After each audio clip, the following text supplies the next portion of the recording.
ప్రియులారా, మన ప్రభు అయిన యేసు క్రీస్తు నామంలో మీకు శుభోదయం.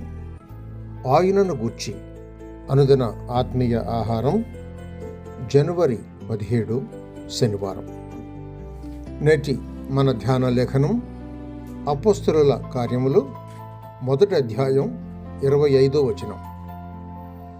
తన చోటికి పోవుటకు యోధ తప్పిపోయాను.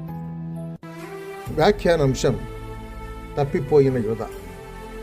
వ్యాఖ్యాన అంశం తప్పిపోయిన యోధ. వ్యాఖ్యానం: చాలామంది ఉరిపోసుకొని చచ్చిన యోధ ఇస్కరియోతు ఎక్కడికి పోయెను అని నన్ను ప్రశ్న అడుగుతూ ఉన్నారు.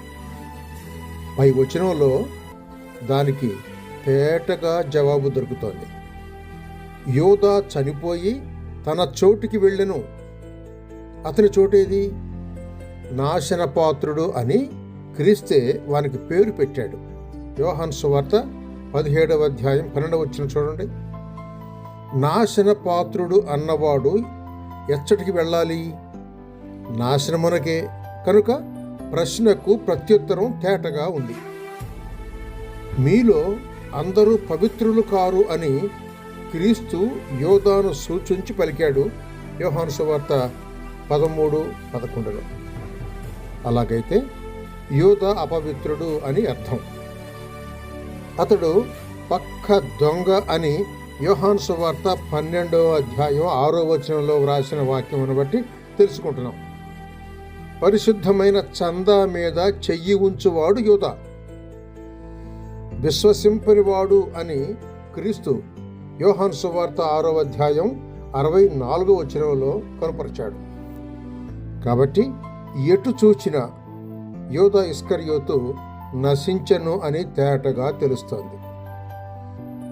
వాడు పుట్టకుంటే వానికి మేలు అని చెప్పబడింది. మత్తయి సువార్త 26వ అధ్యాయం 24వ వచనంలో వ్రాసిన ఈ వాక్యం ధ్యానించగా నరక శిక్ష ఎంత భయంకరమైందో, ఒకడు ఎంతవరకు దగ్గరకు వచ్చినా తుదకు నమ్మకుండా పోగలడో, శిష్యుల గుంపులో ఉండిన మానవుడెట్లు తన్ను తాను వంచుకొని మోసపుచ్చుకొని ఆఖరికి నశించునో, పరిసరాలు బాగున్నప్పటికీ పాపం ఎట్లు మనిషిని బంధించునో దీనిని బట్టి గ్రహించగలం. కనుక ప్రతివాడు మోసపోకుండా ఎంత జాగ్రత్తగా ఉండవలెనో దీనిలో విశదీకరించబడుచున్నది. మరి మీరు రక్షించబడితేరా లేదా చూసుకోండి. సహోదరుడు సైలస్ ఫాక్స్. శుభములతో వందనాలు.